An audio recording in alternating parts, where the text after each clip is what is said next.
You're listening to the Back Home Network, presented by Home Field Apparel.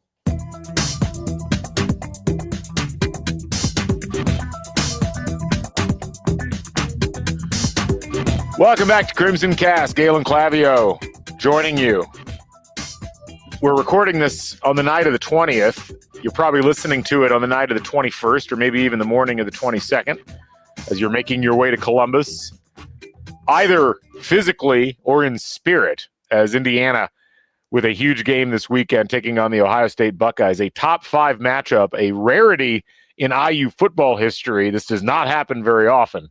And a week that's been really fascinating to be an IU fan, I think, for a variety of reasons. As we've been trying to do more on the show, we feel like we got to get a bona fide preview podcast in, and who better to do that with us than our good friend from Bite-Sized Bison, Taylor Lehman. Taylor, good to see you. How are you doing? I know you just got done doing a whole podcast, so you're double dipping tonight. Hopefully your voice holds out. How are things going? Yeah, no, I'm good. I'm kind of getting sick of myself at this point. Lament all broadcasters have. After a while, you're like, I'm really tired of hearing my own damn voice. Like, seriously. Yes, tired of hearing my thoughts, tired of hearing my voice. Yeah, I'm ready to go to bed. Like I need to recharge. I need to take a day off or something. That was what the bye week was supposed to be for, Taylor. I mean, come on. But you're right. But it's one of those things, everything kind of comes crashing together at this time in November. You got Thanksgiving week coming up. You got all these other things going on. And then college football, this is the dance that IU has never I'm not going to say they've never been invited because the invitation's been there. They've never bothered to leave like mom's basement to go like get to the dance. And yet here we are.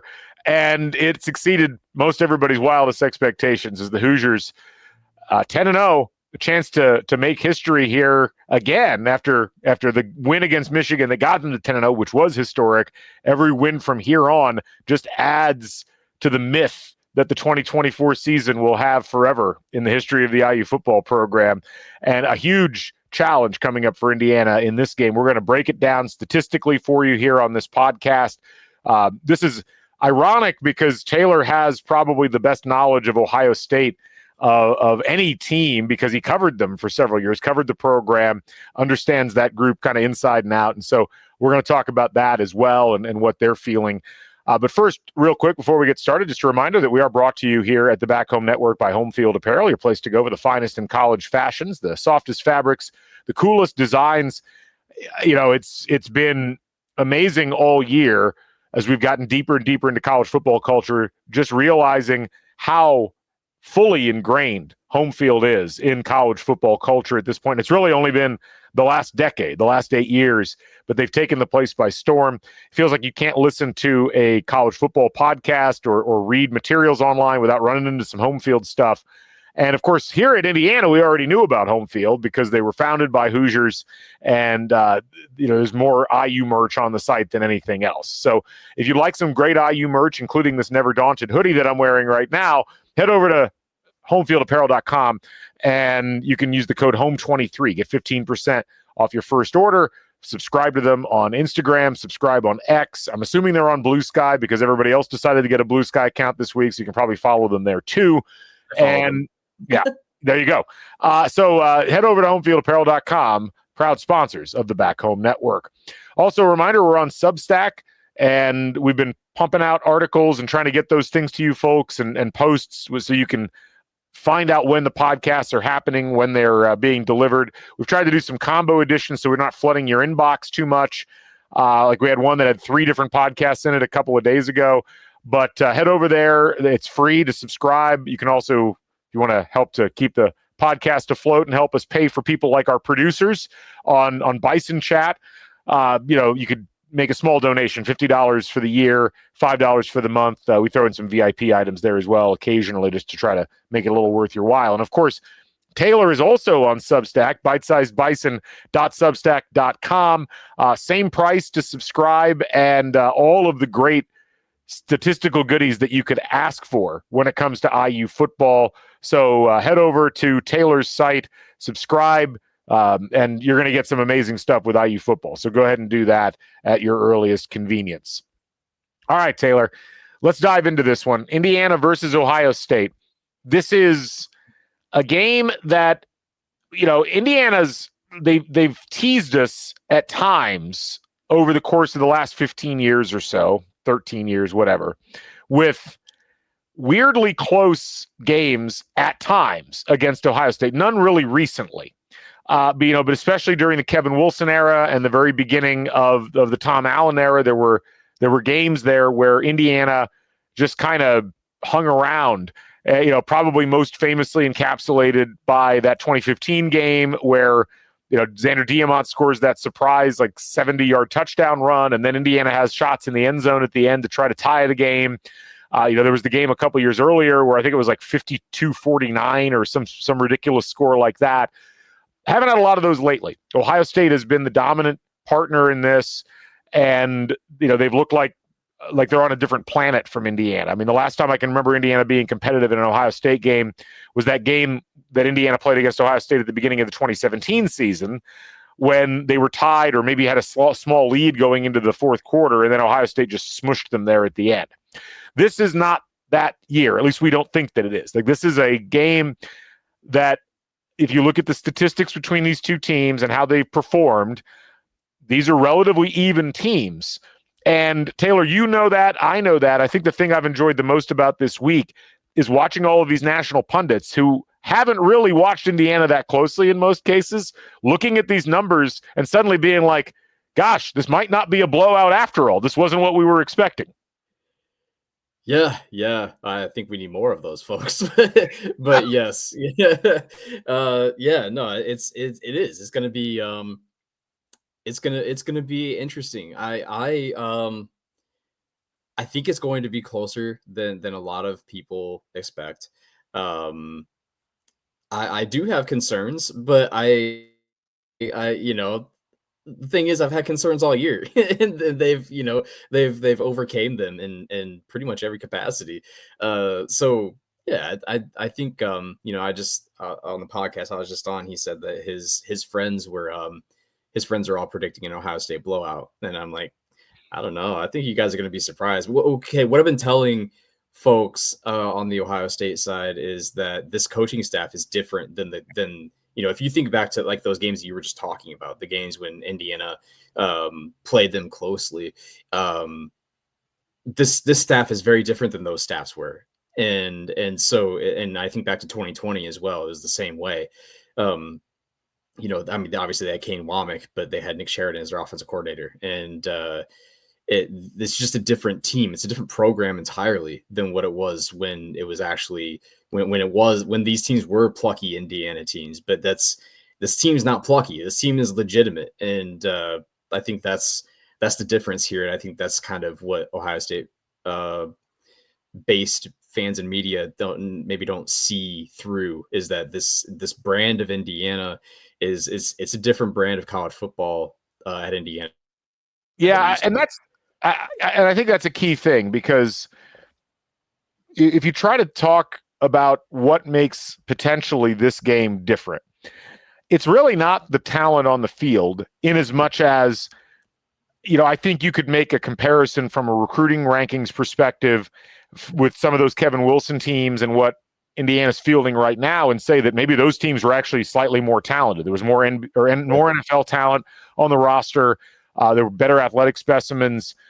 This group is playing much better as a cohesive unit, and they're so much more engaged and I think focused on their jobs and so much more detail oriented. But it's largely because of the coaching staff, and that's the thing I think is most fascinating about this particular matchup and this whole idea of what exactly to expect out of this game. Because Kurt Signetti and Mike Shanahan and Brian Haynes and this entire brain trust that came over from James Madison, plus Bob Bostad, who stuck around from Allen's staff, what they've been able to forge mentally and execution wise with this roster it's the secret sauce. You can look at all the players that are making individual plays, and they certainly deserve a ton of credit, but they're operating in a system that's putting them in positions to succeed, and with a confidence that has been provided to them by the coaching staff, and that they have eventually been able to feed into. And I think it's a really fascinating change of pace,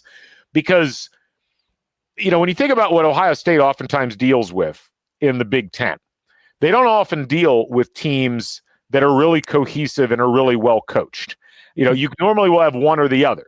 Because Big Ten, you and I were talking about this with the SEC earlier a little bit, and it actually applies a lot to the Big Ten, where you can kind of afford, if you're at a big enough school in the Big Ten, to get by without being the best game planner or the best motivator or the best strategist, because you've got a talent level that will beat most other teams, but not beat Ohio State. In this case, Indiana's already demonstrated this year that they can beat teams with superior talent, teams that maybe were even playing better going into games. And we saw that with Maryland. I think we saw that with Nebraska earlier. Because they are so well drilled, they're so well coached in fundamentals, and they're so good at picking apart the opposition on both sides of the ball. And that's just not something we see a lot from Ohio State, or having Ohio State to deal with in the conference. You see it outside. You see it when they lose to Oklahoma. You saw it when they lost to Oregon before Oregon was in the Big Ten, when they lost in the horseshoe to them. You saw it again this year with Oregon, because that Oregon team is clearly cut from a different cloth. You saw it with Harbaugh and Michigan over the course of the last few seasons, where that became an impenetrable thing for Ohio State. And it's the thing that I guess I look at the most as we go into this contest, is like, this is where Indiana's advantage is. Yes, their players are playing really well, but the coaching staff is an advantage for Indiana in a way that it normally is not, particularly in a game like this. Yeah, I mean, think about why they're here. It's not because of the talent; it's because of the coaching. How many times says we bought a team? We got let's just put that to bed. I'm sorry. Go on. Yeah, Yes. right. Yeah. That $1 million NIL deal for Justice Ellison. No, it's interesting because that is something that I've really been. I think this game has really, and the discourse online has really forced us to engage with this team more than we already have at this point. Like, really think critically about this team, and I think, or at least I have personally, and I've really been thinking about how every game that they have played. We've talked about how the schedule has kind of gradually increased in quality of opponent, but along the way they kind of are collecting things and giving us insights into the legitimacy of this team. They showed us that they could go on the road and win in very strange environments. They showed us they can go on the road and win at Michigan State. That's not the shoe, but Right. It's not insignificant either. And they showed us on two different occasions how the staff can make in-game adjustments to win games. They beat Maryland because of their in-game adjustments. They beat Michigan because of their in-game adjustments. I mean, that they beat Michigan because the coaches kept the team afloat. Yeah. And their philosophy and their strategy was like previous Indiana teams are not winning those games, not even the Maryland game. And so, there have been, Michigan State was another example of how they started off very slowly, but it took 2 drives on both sides of the ball. And they're like, okay, that's over. And so, that's I don't know if anything like that will happen against Ohio State, but that's what has really stuck out to me when I've been thinking about Indiana in a bit more of a critical way, is just how it really is the coaching staff, the strength conditioning before the season even started. That kind of stuff is the off the field stuff is what's keeping Indiana at 10-0. And sorry, Gavin. Yeah, No. I mean, I just to kind of, and this is it's not to de-emphasize the efforts or the accomplishments of the players. Yeah, no. But I think it's one of the things about football that makes it so different from other sports is, it's such a huge game. It involves so many moving parts, so many specialists, so many like levers that you have to pull and buttons that you have to press at just the right time. And even above and beyond all of that, you have to create an atmosphere of belief. You have to create an atmosphere of confidence, and you have to do it without bullshit. Sloganeering and trying to rally everybody around something that isn't tangible or isn't real. That'll work occasionally or for a little bit, but then it generally wears off. And So when I look at this team, a lot of the matchup is, for me, ultimately, you have this coaching staff that's done such a tremendous job in taking this group, this kind of, ragtag misfit group, and brought them together and gotten them to believe. That team is coached by a group that's going to have 2 weeks now to prepare for this Ohio State game, coming off of a Michigan game where they made it very clear in the immediate aftermath of a win that took them to 10-0 for the first time in program history, that wasn't good enough. Yeah. We didn't like the way that we played. That has got to resonate with this football team. It's like, wow, we just beat Michigan for like only the third time since the Reagan administration, or the second time. And we are 10-0, and this is a great accomplishment. And hey, the coaches just said that was not good enough. Absolutely. And you face an Ohio State team that clearly is well coached. I think, it lost in all the rhetoric around Ryan Day and like, well, you can't win the big one. It's like, you wish you had that problem. You wish you had a coach like Ryan Day who wins all the time and, has come up short in a couple of cases, but this is a winning machine. It's a recruiting machine. But they go in against Ohio State team that kind of has everything to lose in this game. And this isn't even the game that they're focusing on, because so much of their emotional focus is on finally getting the Michigan thing off of their backs next week. But it's also, we got to make the college football playoff. We've already got a loss. Like, there's all these little things that make it difficult for Ohio State. And to have to play a team that's as well coached as Indiana, that's going to have this extra time to prepare, and to have to do so, without the extra bye week yourself. I mean, there's just a lot of little things just from a strategy perspective and a mentality perspective where you're just like, wow, I wouldn't expect it to add up like this, but that's got to be the first matchup you look at for Indiana, and it feels like a pretty favorable one. Yeah, no, absolutely. I actually just heard a quote or a clip from the Triple Option podcast. I'm learning about shows and podcasts I didn't even know existed because Signetti's going on them. I know, it's wild. But he was on the podcast with Mark Ingram, and he said, he was thinking about the message that he wanted to put up in front of the team. I don't know if it was before this game in particular, if it was a previous one, but he basically wrote, "We don't prepare to play close." Yeah. And I was like, that coming from Signetti, that's different than coming from other coaches, because it seems so simple, like the message is so simple, but not a lot of people can live it, like actually live it. And it feels like Signetti really is.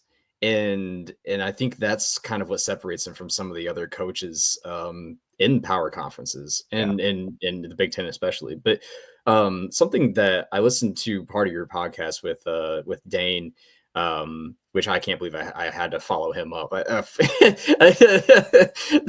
apologize to all your listeners for this. Bison chat happened in the middle. You're fine. Okay. All right. Okay. Yeah, that's true. But it's something that he said, which is very true, and something that I noticed immediately when I started covering Ohio State after covering Indiana was fans, and I mean everyone around the Ohio State program, they will tell you the imperfections in your football team. Right. And that is kind of what you were talking about, the Ryan Day situation. Ryan Day gets his team and his program into position to get to the big games all the time, but it's that's still not good enough. It just shows the difference in expectation, but also when thinking about teams that are 10-0 and 9-1, and something that, I mean, it's really easy to say, hey, this secondary is very good, but also when I look at it, I'm like, I don't know, man, it hasn't really been tested by a team like Ohio State, so I'm a little concerned. So but you already know the coaches are on top of that, and that's kind of where I've been coming from. Is I've tried to be really, really critical, more internally than externally, of the team, and it's hard to be critical of them when they are 10-0. But you already know the coaches are, and you like you were saying, they beat Michigan in not a super sexy fashion, and they weren't happy about it. And so that's I think that's good to take into a game against Ohio State that is thinking that way, and that, like you were saying, I don't think Ohio State is necessarily overlooking Indiana, but they need to win big games like this. And that's the thing. I've been reading everything I can about Ohio State. I've been listening to their shows. I've been watching their people. I don't think they're overlooking Indiana. But as I talked about with Dane, it's like it's really hard for coaches to get players to get up for games that they're not used to getting up for, where there's not something intrinsically built in. And what I said on that show was like, you don't have to get your players fired up to play Michigan if you're Ohio State.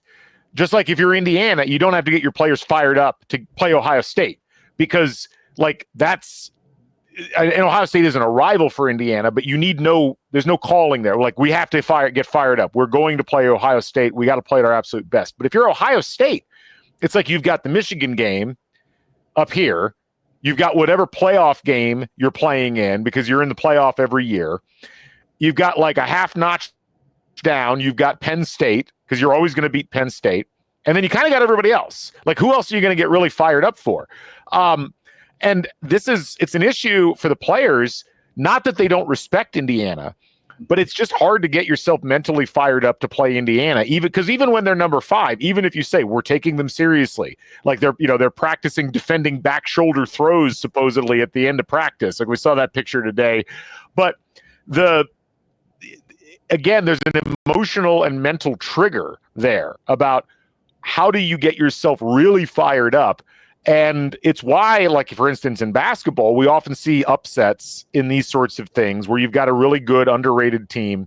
I don't know how you can call a number 5 team in the country underrated, but I think in the minds of many, they are underrated. And I think in the minds of Ohio State players, they're probably a bit underrated.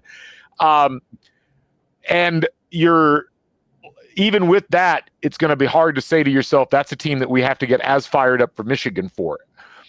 The fans, the same thing. Like, I think I've heard 4 or 5 different times now over the course of this last week, people imploring the fans to make this the loudest that Ohio Stadium's ever been. Well, that's not going to happen, clearly. But it's like, how do you get your fans fired up against a team like Indiana, even if they're ranked, because they're like a freak show. It's like an oddity, as opposed to being like somebody that you really deep down respect.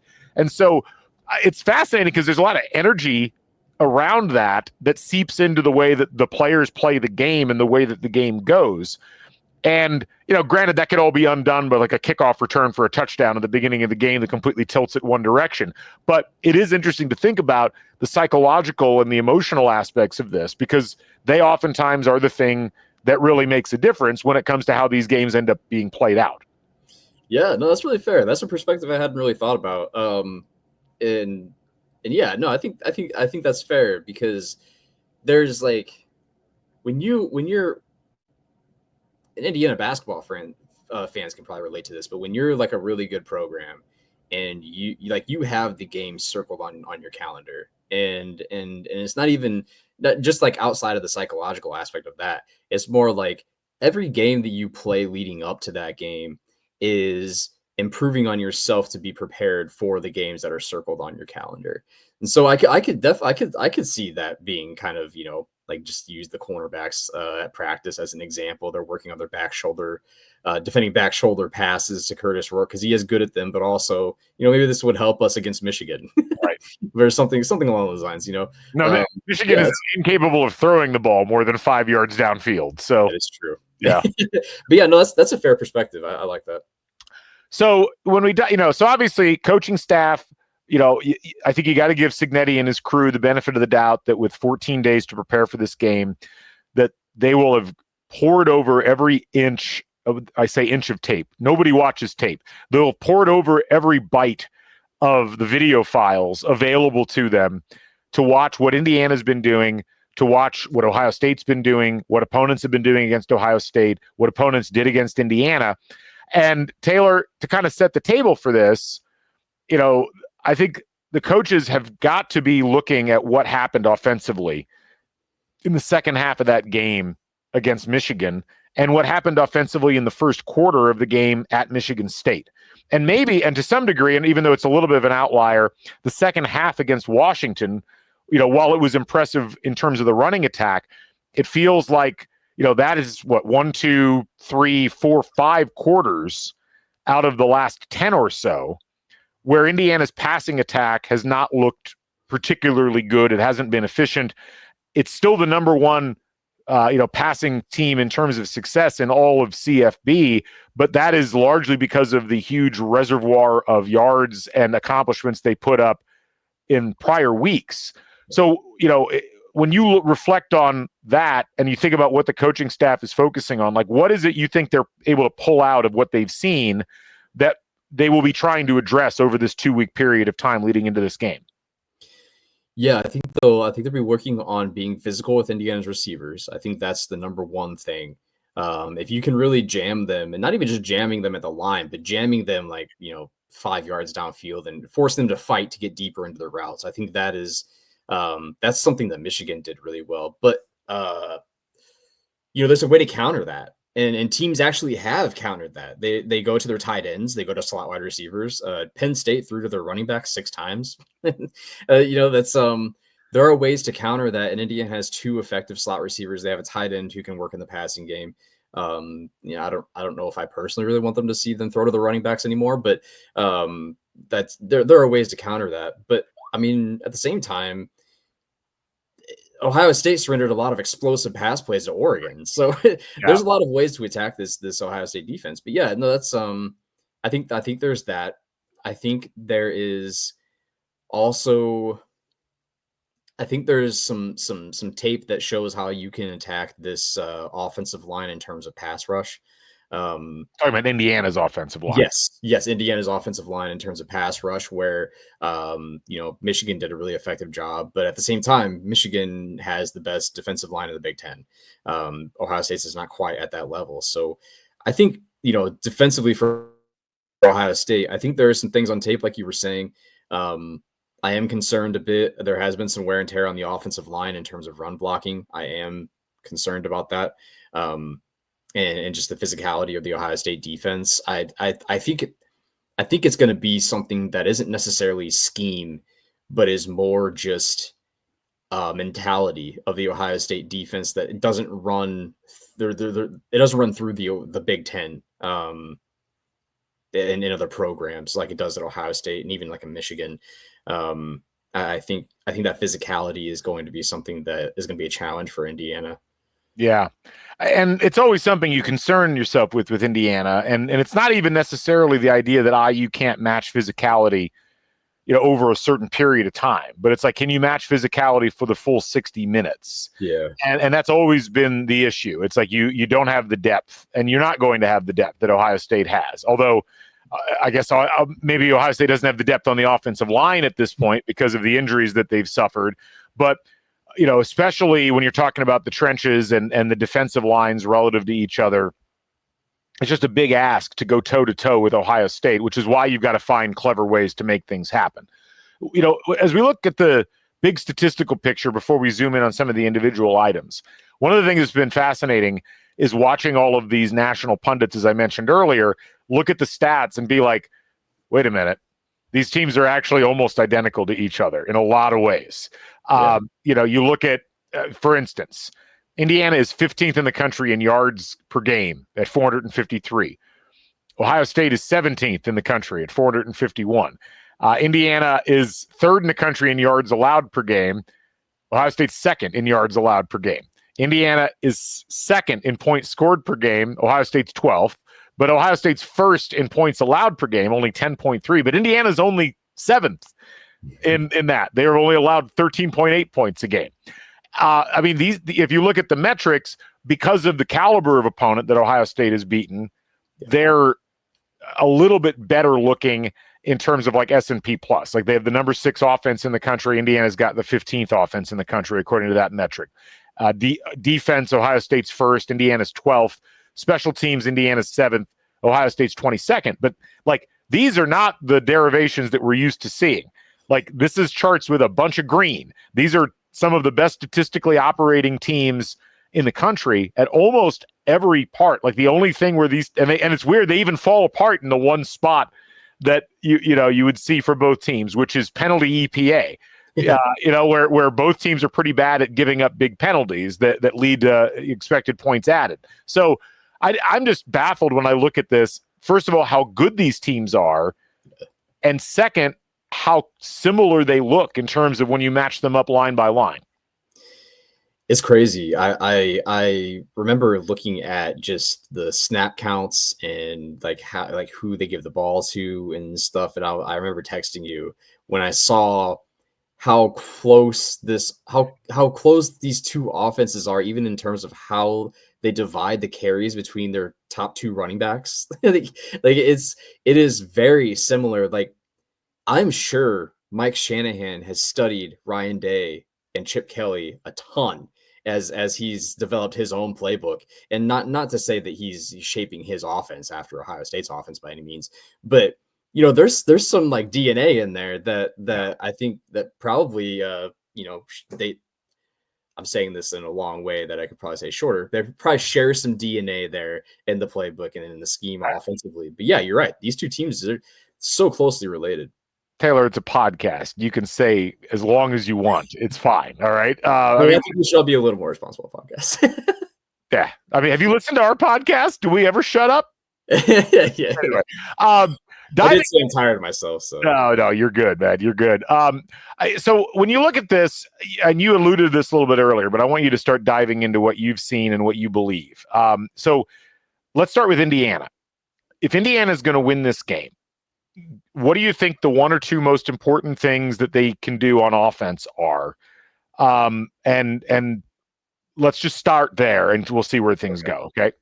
Yeah. On offense, I think they have to establish something on the ground. Like they have to.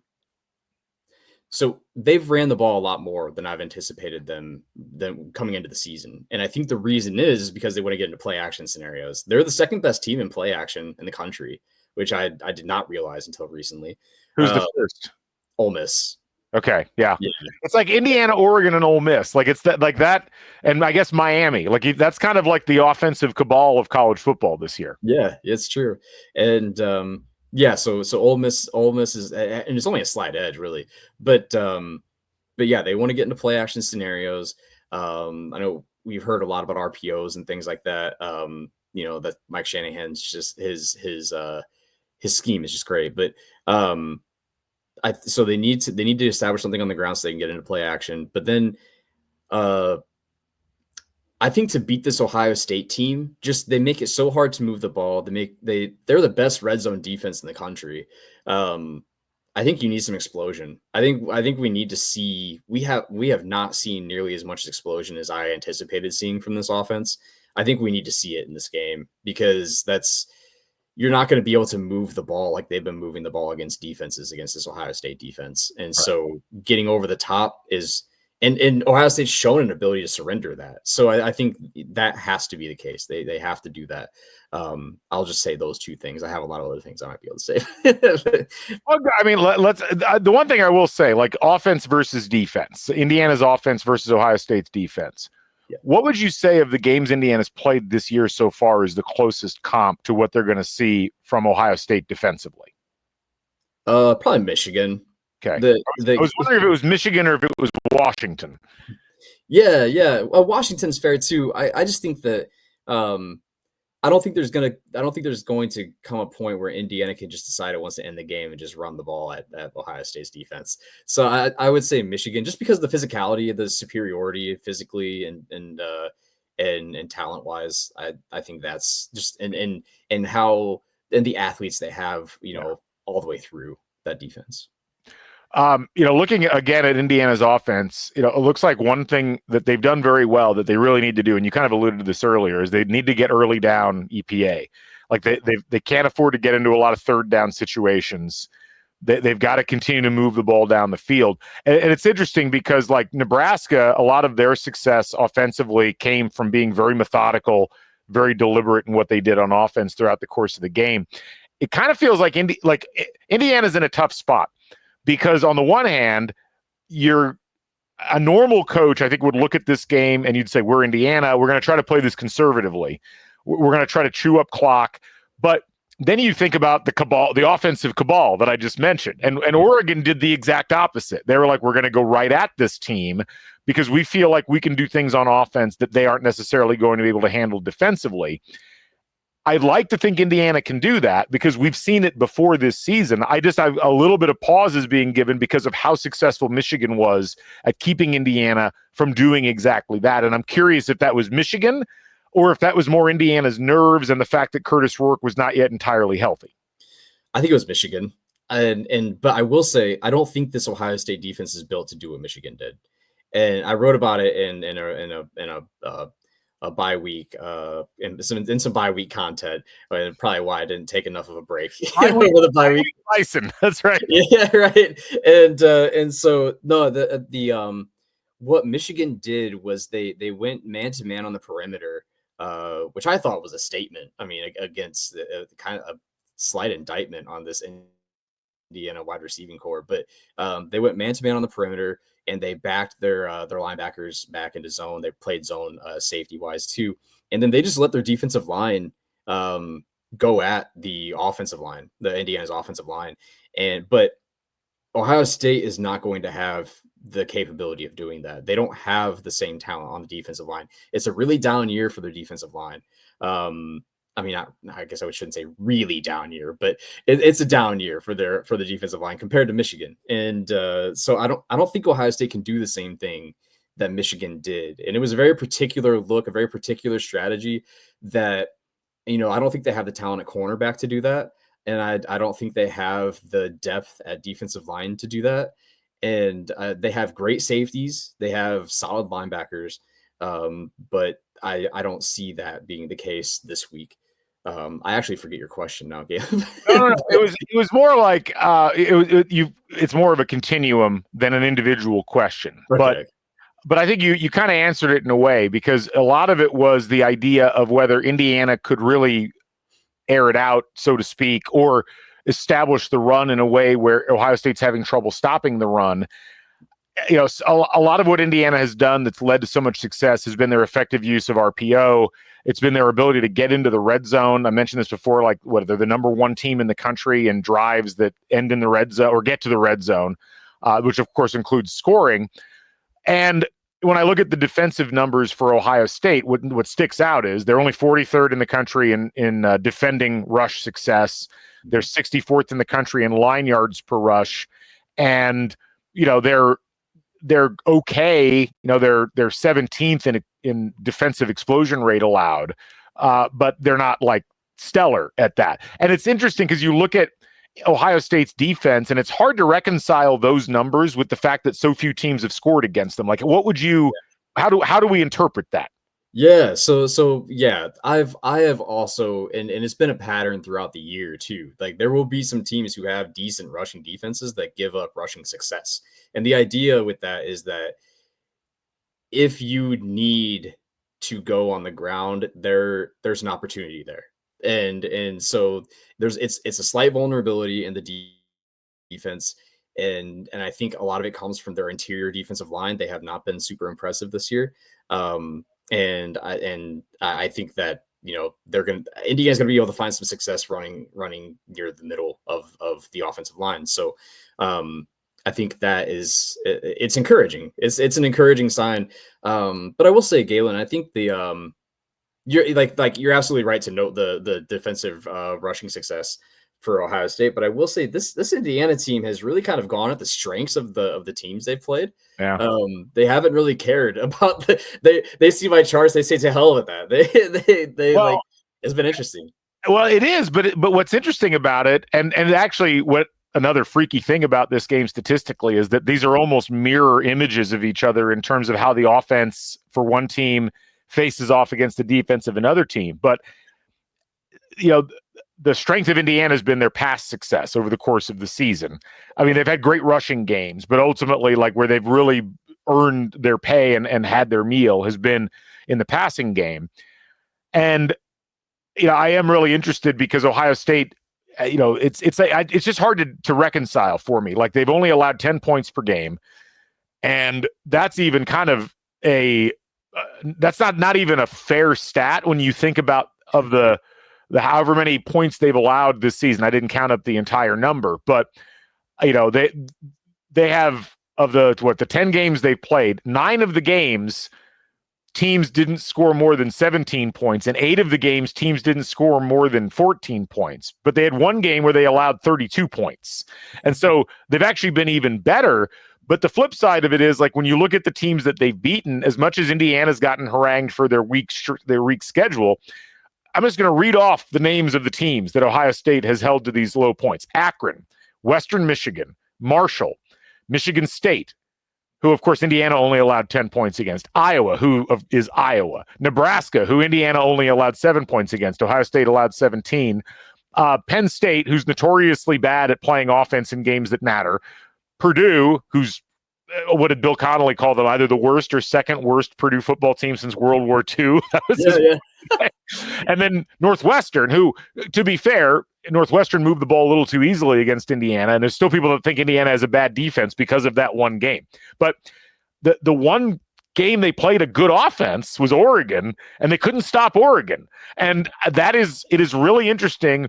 As much as we kind of self-flagellate Indiana as being an underdog, and we're like, I don't know if they can go up against them, everything we've seen out of Indiana's offense, except in the Michigan game, says they'll be able to move the ball and score points. And everything about Ohio State says the one time they played a good offense this season, they couldn't stop that offense. And that, I don't know, I can't get that thought out of my head, I guess is my point. Yeah, Ohio State fans can't either. I asked somebody, what do you think is going to be the way that Indiana beats this team? And they're like, well, the thing that a lot of folks are concerned about over here is there was a lot of there's a vulnerability exposed against Oregon and the passing defense. And this is the best passing defense. Well, it's the best pass defense in the country, but it's the best one since Oregon that they've played. And that's an offense, yes. Passing offense. Yeah. And Curtis Rourke is the best graded quarterback throwing further than 20 yards downfield. Better than Dylan Gabriel, yes. So obviously the big question then becomes, Ohio State's got, I'm assuming in their minds, they've got to disrupt Indiana's passing game, which means a lot of pressure. But that should, if Indiana's playing it right, and if Rourke is making the right decisions on his RPOs, should open up the running game, because you can't overcommit to the pass rush without giving something up in run defense.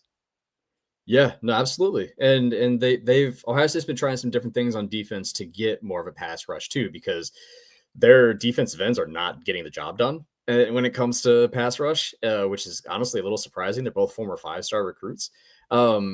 And so they bring their linebacker, Sonny Styles, a lot on the edge now in the last couple of weeks, and that's actually been really effective. So that's something I'm looking for. The moment I hear they're bringing the linebacker, I just think, well, there's an Elijah Surratt slant. Exactly. Yes. There's Zach Horton sitting down on a little 7-yarder. I mean, these are the things, and this is where the prep time is going to be really fascinating for Shanahan and Sunseri, because they're going to see all of these tendencies. And it's going to be really interesting to see what they can dig out. Like, what were the successful plays that were run by the non-good offensive teams? Yeah. But it's also like, again, people forget that Oregon game was the 12th of October. So much has happened since then. That was 1, 2, 3, 4, 5 games ago. And you've lost some muscle memory if you're Ohio State in terms of, you don't prepare to play Purdue and Northwestern offensively and then be able to turn around effectively and be like, okay, now we got to take on Indiana.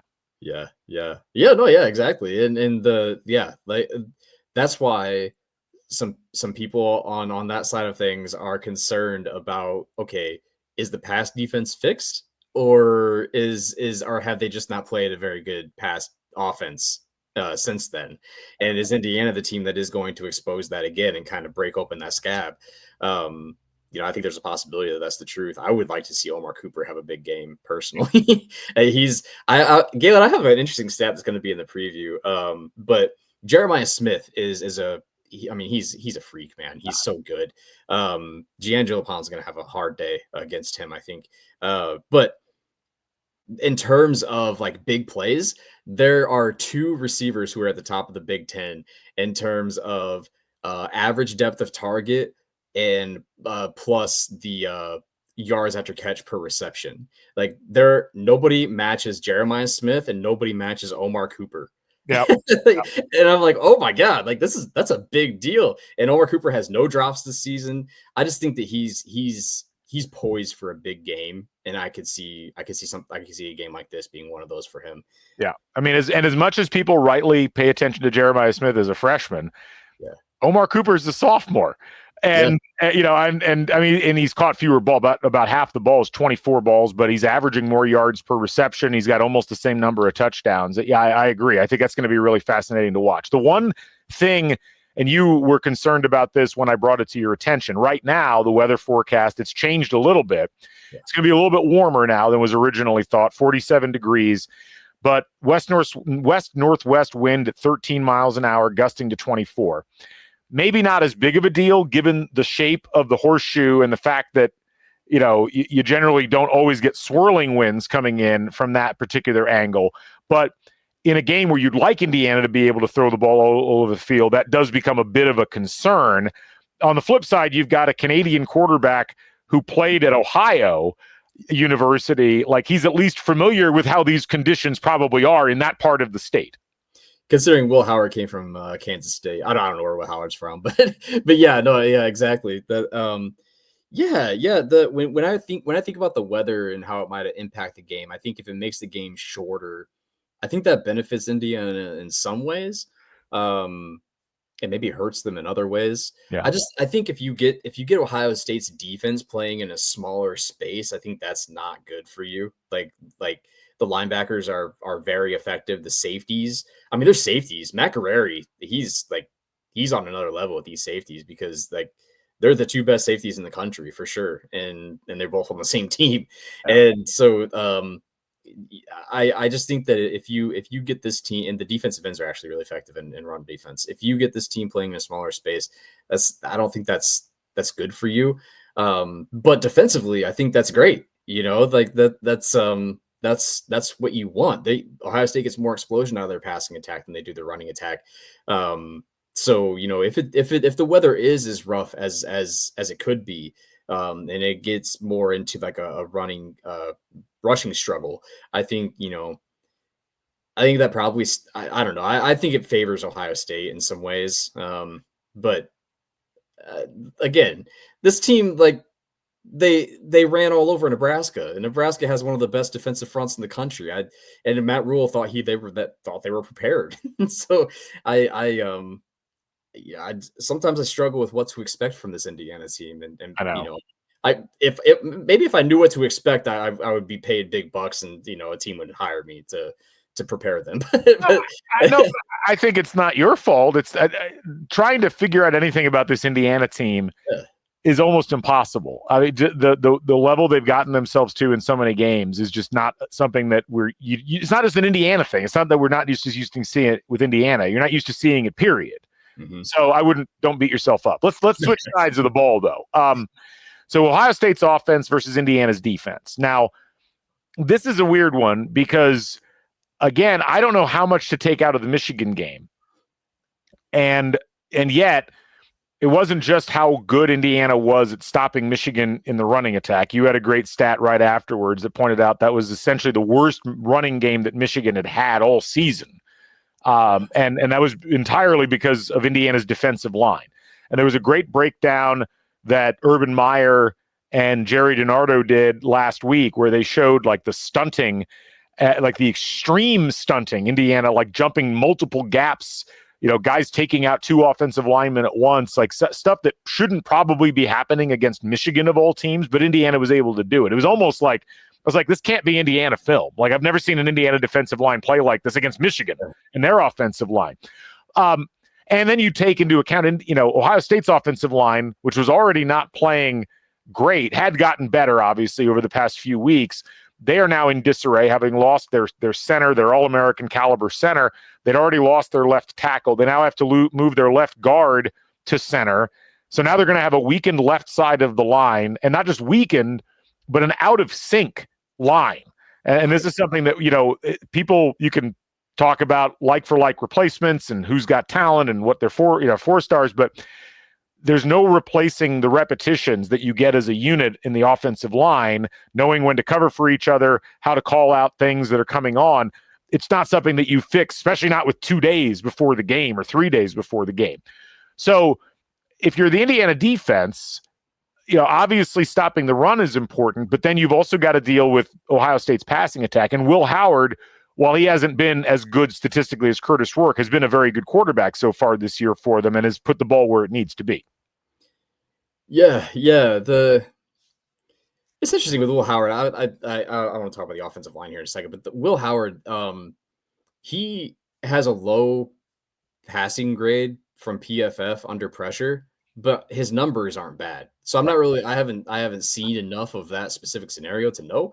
But I mean, he's completing, just for the audience, he's completing 73% of his passes this year for 2,484 yards, 24 touchdowns, 5 interceptions. So statistically, he's fine. But as you meant, PFF obviously grades things other than just statistics, and he has had a little bit of trouble when he has been pressured. Absolutely. And I will say there is one particular scenario. So when Will Howard is under pressure without a blitz, he has the second highest pressure to sack ratio in the conference. So if Indiana can get pressure without blitzing, which I think they can, that is huge. Like that's a huge difference, and that'll be a huge disruptor when it comes to the passing attack. But yeah, no, the Ohio State's offensive line, I mean, their most talented offensive lineman is their left tackle, but he should be at left guard but they had their injuries. Like Donovan Jackson, I really like Donovan Jackson. I think he's a really solid offensive lineman. I think he'd be playing in the NFL. But moving to left tackle from left guard, I mean, this offensive line is essentially 5 interior offensive linemen because Josh Fryer, the right tackle, began his career as a guard. He was recruited as a guard here at Indiana. He was recruited as a guard. Right. And then he went to Ohio State. They moved him to right tackle. He kind of struggled at times last year. He's been inconsistent, honestly. And I think if he were to play in the NFL, it would be interior. Yeah. And so he profiles as more of an interior offensive lineman. And so now they have last year's center playing back at center again. They have essentially their fourth guard playing at left guard now, kind of like Indiana. And their right guard has not been very effective. I think he's still kind of young. And their left tackle is supposed to be a guard. So he got torn up against Penn State. He played Purdue and Northwestern after that, and it was a little bit better, but that Purdue and Northwestern are not Indiana when it comes to defensive line. So like you were saying, if they're throwing a lot of stunts at them, if they're throwing a lot of different looks at them, I mean, it could be a long day for this Ohio State offensive line. Assuming they're able to keep Indiana's offense or defensive line at bay, then it really comes down to how does Indiana's secondary deal with what Ohio State has from a talent perspective at receiver. And this is, I think, a concern for Indiana, as well as the defensive backs have rallied over the last few weeks, and they've generated havoc plays, they've gotten interceptions, things like that. This is by far, I think, the best receiving core that they will have faced in terms of talent, in terms of coaching, in terms of just, all of the pieces being there. And that's probably where I'm the most concerned for Indiana, is that, if this gets into a shootout, you do worry about Indiana being able ultimately to make the plays, just because they're going to be dwarfed athletically by what Ohio State's able to put out there. And that's not a new story, but it's one that could be a deciding factor in a game like this. Ever since Ryan Day became the head coach, their passing offense has been so layered, like complex. It's been really, really impressive, and it's been steady. And having Ryan Day and Chip Kelly at the head of it, Brian Haynes is going to have quite a task on his hand. And that's a big concern of mine with the secondary. Just a funny story. One of the Ohio State podcasters got offended when I said that Indiana's wide receivers room is actually deeper than Ohio State's wide receivers room, but which I was surprised to say. There are like more stars in that wide receivers core than there probably is on Indiana's defense. But that room is full of talent. And Carnell Tate is their third wide receiver. I think he could be dangerous in this game. The one thing I'll say, though, is you're not wrong. Ohio State's receiving core is more talented. Jeremiah Smith and Emeka Egbuka and Carnell Tate, that trio has combined for let me do some quick math, 129 catches so far on the season, I think it is, for 21 touchdowns. They're all averaging at least 12 yards per catch. I mean, they're really good, but they're not that deep. Brandon Innes has the next number of catches with 12 of the receivers, and then the next three receivers are G. Scott, which is a tight end, Trevion Henderson, and Quinshon Judkins. And from there, hardly anybody's caught a ball. They've had like little spot throws. It's very different. It's very traditional. It's very NFL. Like you've got your clear X, your clear Y, your clear slot guy, and then you've got a tight end to kind of clean things up. Whereas Indiana kind of uses this almost like anthill approach to receiving, where you never know. Like, is it going to be Surratt? Is it going to be Cooper? Is it going to be Price? Is it going to be Keyshawn Williams? I mean, they have just so many different places that they can go. It's a fascinating contrast in styles. You can get away with what Ohio State does if you have the talent, which they do. Indiana's kind of been forced to use this multifaceted thing, and both work really well. Like, there isn't necessarily an advantage of one or the other. It's just going to be interesting because it gives Indiana slightly less to key on in their secondary, but the question then becomes, you still have to make the plays at that point. Quick note, I would like to see Indiana distribute the ball more in this game than, like, sometimes it seems like there's like the one guy that's working for them, yes, and they just go to him. I would like to see a lot more distribution, but yeah, no, like you were saying, I think Emeka Egbuka could be the big problem for this Indiana team. He's all over the field. He's in a lot of mesh concepts. He kind of makes this passing offense work. And I honestly, I thought that he might be more productive in his career at Ohio State. He's had some injuries and things, but he has a ton of talent. And I think it's really interesting. Somebody I was just talking to said that he might be somebody that goes to the NFL and has a more productive rookie season than he had a senior season at Ohio State. Right. And I could see that happening. And so Emeka Egbuka is very concerning for me. And Indiana has not really seen, like I was just saying, the complexity of the passing offense, but they haven't seen somebody execute it like Emeka Egbuka. And I think that's concern. That's why I want to see them get pressure with their defensive line so they can pull their linebackers back and have, Terry Jones working in the passing defense instead of maybe in rush defense or pass rushing. So yeah, I have my concerns about the secondary. Talent wise, there's definitely a difference, but there's been a difference all season. So it's tough. It's tough to know, and because, like everybody's saying, there is a jump in quality of this team and quality of opponent in Ohio State.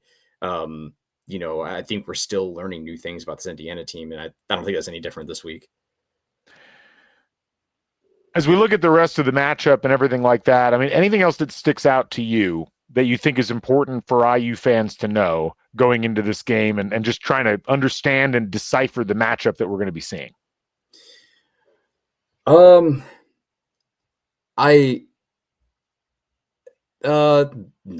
Like I said, I'm sick of myself, Caleb. No, okay. I think the quarterback battle will be really interesting. It's something that I don't think a lot of people are talking that much about, at least from my perspective, because somebody literally suggested that Indiana sit Curtis Rourke, but but that actually happened on American television. Can you believe that? I saw on Twitter that it was the most disingenuous and obvious reverse concern trolling I think I've ever seen in TV. Like, what? And then of course, the Barstool guy decides to double down, and try to make a worse take. It's like, Indiana should just forfeit the game. Come on. Anyway, go on, please. Yeah. So I think the quarterback battle is going to be really interesting. Their statistics are actually very close. Curtis Rourke's a little more efficient, like slightly more efficient. Pushes the ball downfield a little bit more than Ohio State and Will Howard do. But another thing that I want to know is that Indiana's or Ohio State's defensive line is not what we've come to know it to be. They don't get a ton of havoc from their defensive line, which is really encouraging. And also, it was interesting because their running backs are really talented and really effective and run hard. Ohio State's are, and like Travion Henderson, which Travion Henderson is the brother of Ronnie Walker, the former IU running back. I can't believe Travion Henderson is still playing college, but Wow. yeah, but it's interesting because they get more of their rushing yards from their line and line yards than they do from the running backs and second level yards. So that was interesting to see because the running backs are so talented.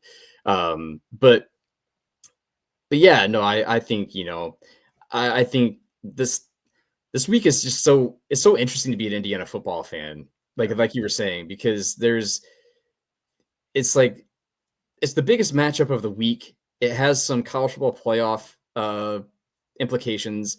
There's this whole Big Ten versus SEC thing kind of centered on Indiana, and I've seen I watched Get Up for a second this morning, and they were talking about Indiana, and I was like, what is happening? This is not usual, and so I don't know. I just hope everybody's enjoying it. I think people are.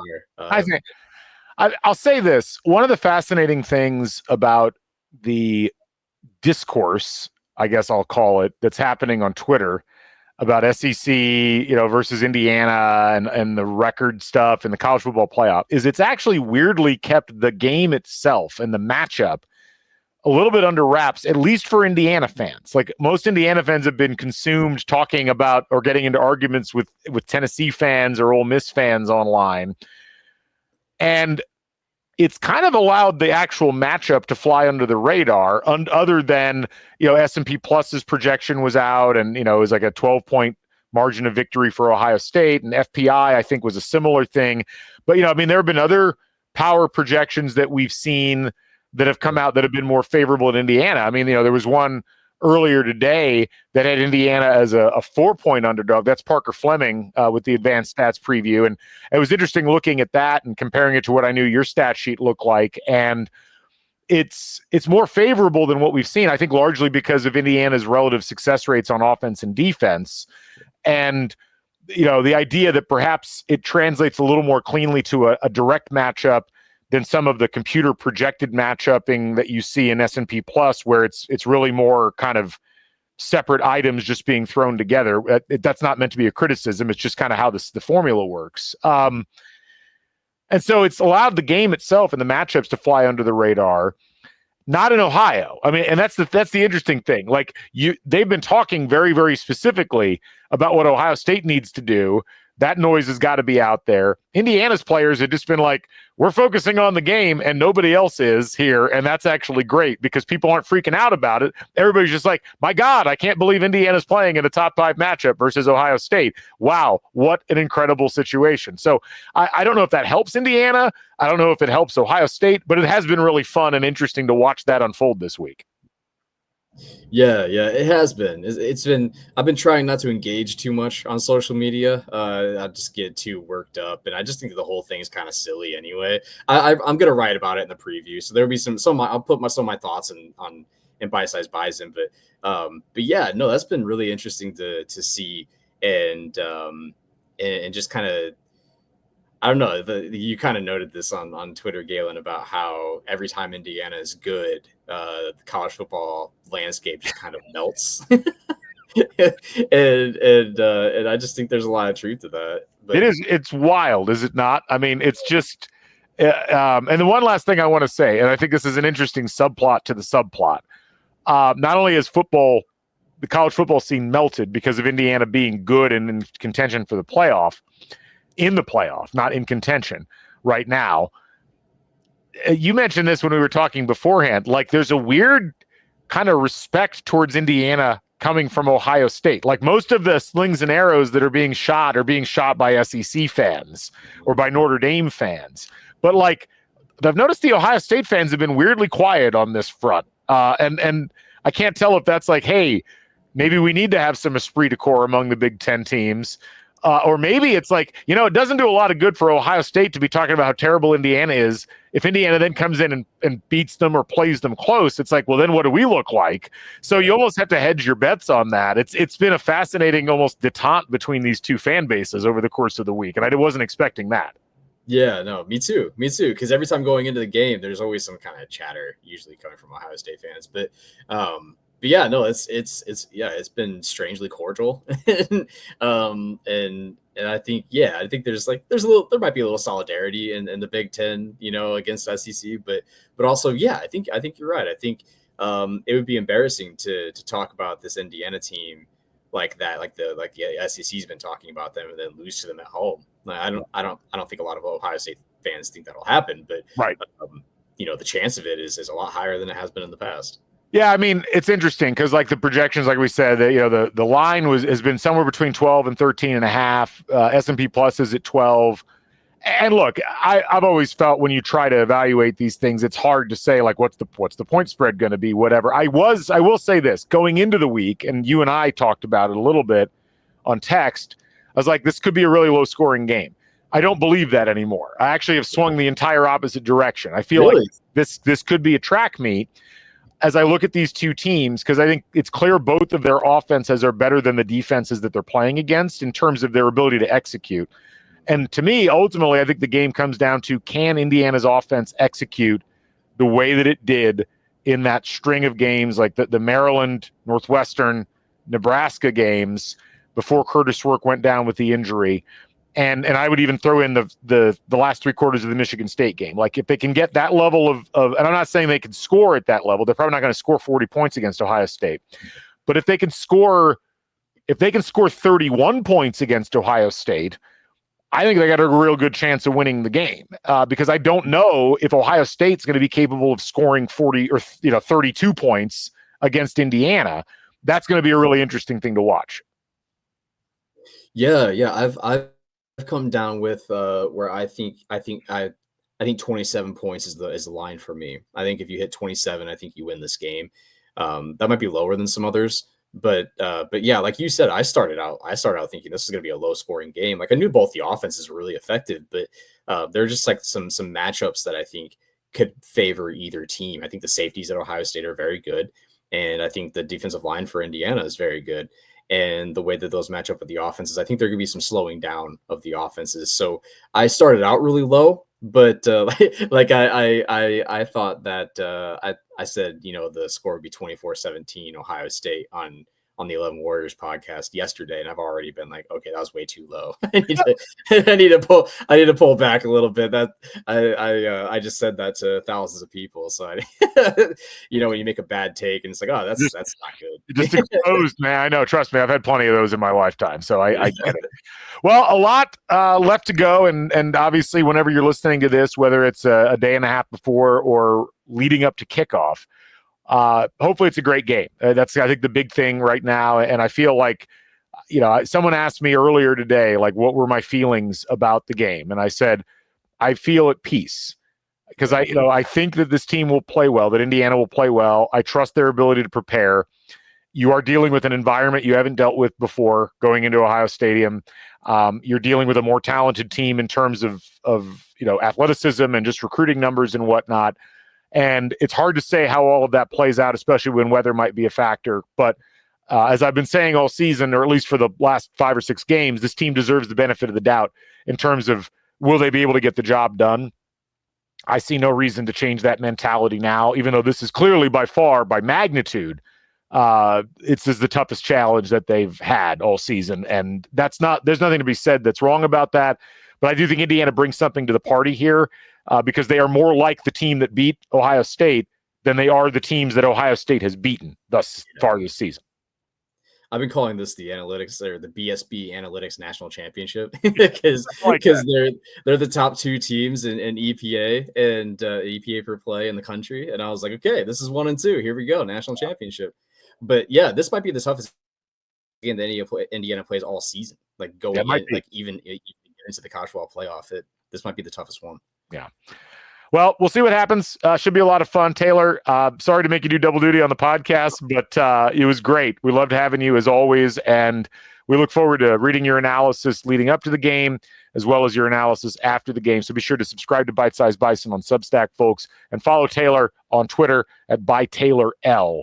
You'll find all of his insights there. My thanks to all of you folks for listening in. My thanks to our presenting sponsor, Home Field Apparel. And my thanks to the whole collective here at the Back Home Network. I'm Galen Clavio. This is Crimson Cast. We'll have a couple more, or we may have already had those shows already. So this might be the last one you hear before the game. If so, stay never daunted. Bring back the Bison. So long, everybody.